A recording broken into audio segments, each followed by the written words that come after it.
Dahil sa ugali mo, siguradong wala rin tayo mapagkakasunduan!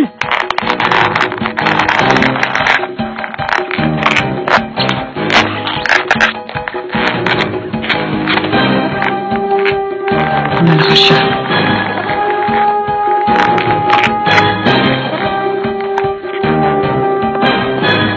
Hahanapin na lang namin si Kilua.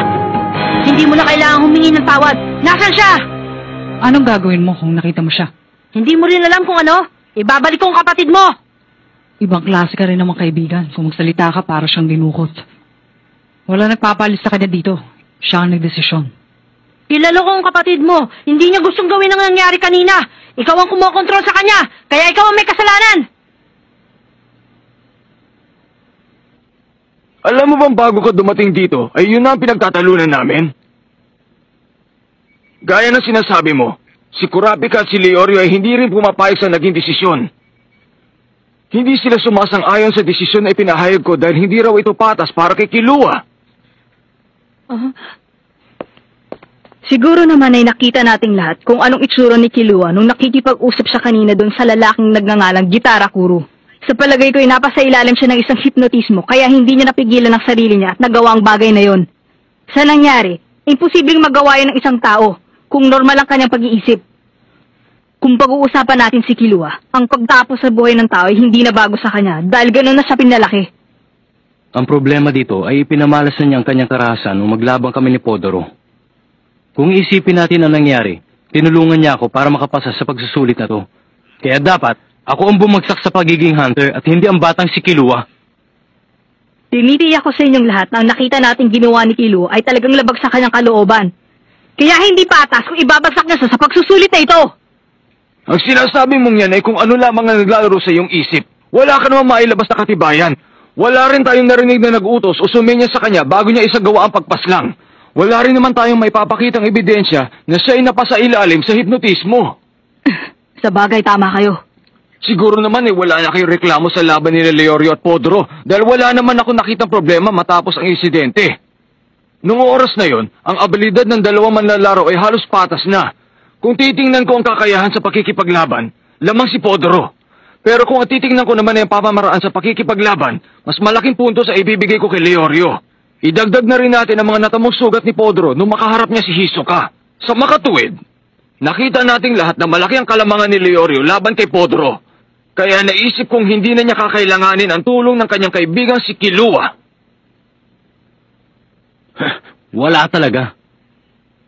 Meron pa akong nakitang kakaibang sitwasyon. Naalala mo pa ba kung ano nangyari sa laban ninyo ni Hisoka noong unang paghaharap? Ano yung binulong niya sa'yo? Meron pa kayong sapat na lakas para makipaglaban, pero matapos siyang may ibulong sa'yo, sumuko na siyang bigla. Imposible. Hindi na nakapagtataka kung ang sumuko sa laban ay yung bihado. Katulad nung nakita nyo sa laban namin ni Hanzo. O kaya naman ay yung ganong sa laban ni Hisoka at ni Podoro. Pero yung nangyari sa inyo ay kabaliktaran. Hindi ko tuloy maiwasang mag-isip ng masama. Sa tingin ko kayong dalawa ay may tinatagong sikreto. Kaya kung hindi kayo pumapayag sa desisyon ng komite, siguro ang pagpasa mo ay masasabi kong hindi rin katanggap-tanggap. Kung wala ka talagang tinatagong sikreto, bakit hindi mo sabihin sa amin lahat kung ano ang binulong sa'yo ni Hisoka bago siya sumuko sa laban niyo? Hindi ko kailangan sabihin yun. Kung gano'n, meron kang tinatago. Ano ngayon? Kung ang pagpasa ko dito ay hindi mo matanggap, mas pangit yung papasa ka nang hindi lumalaban. Anong sinabi mo?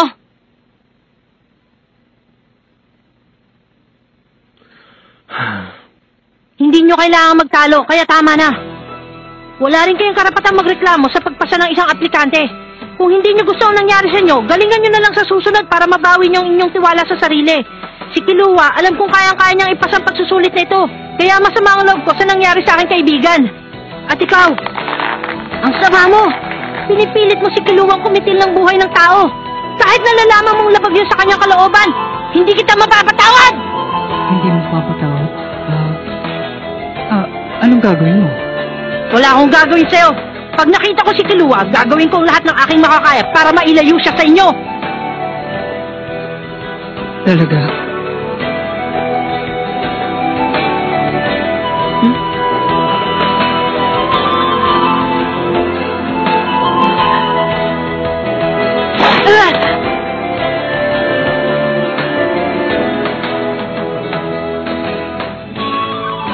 Makinig kayong lahat. Maaari na ba ako magsalita? Kagaya ng sinabi ni Gon kanina, kayo na ang bahalang gumawa ng paraan para manumbalik ang tiwala sa inyong sarili. Kung sakaling may reklamo kayo sa naging resulta ng pagsusulit, hindi na namin babaguhin ang aming desisyon.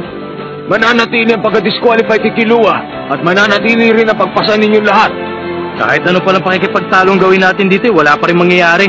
Labo. Nagkakamali ka. Dahil napatunayan natin na pagtutol na ginawa ninyong dalawa sa resulta ng pagsusulit ay walang sapat na katibayan at siguro ay naging malinaw din sa inyong lahat na kahit ano pa ang gawin ninyo ay hindi na magbabago ang aming desisyon. Ngayon, gusto ko malaman ninyong lahat na ang Hunter exam para sa taong ito ay tapos na. Bilang chairman ng Hunter Association, binabati ko kayo sa inyong tagumpay. Magmula ngayon, kayo na ang bahala kung ano inyong gagawin. Siguradong marami pagsubok ang naghihintay sa inyo.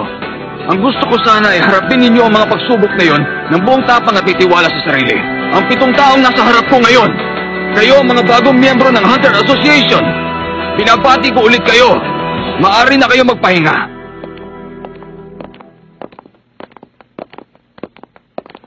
Gitara! Hindi! Irumi! May gusto ko bang sabihin sa akin? Sabihin mo na sa akin kung nasa si Kilua. Ang masasabi ko lang sa'yo, huwag mo lang alamin. Gagawin ko ang lahat para mahanap siya. Kahit ano mangyari, kaibigan ko si Kilua, kaya babawiin ko siya sa inyo.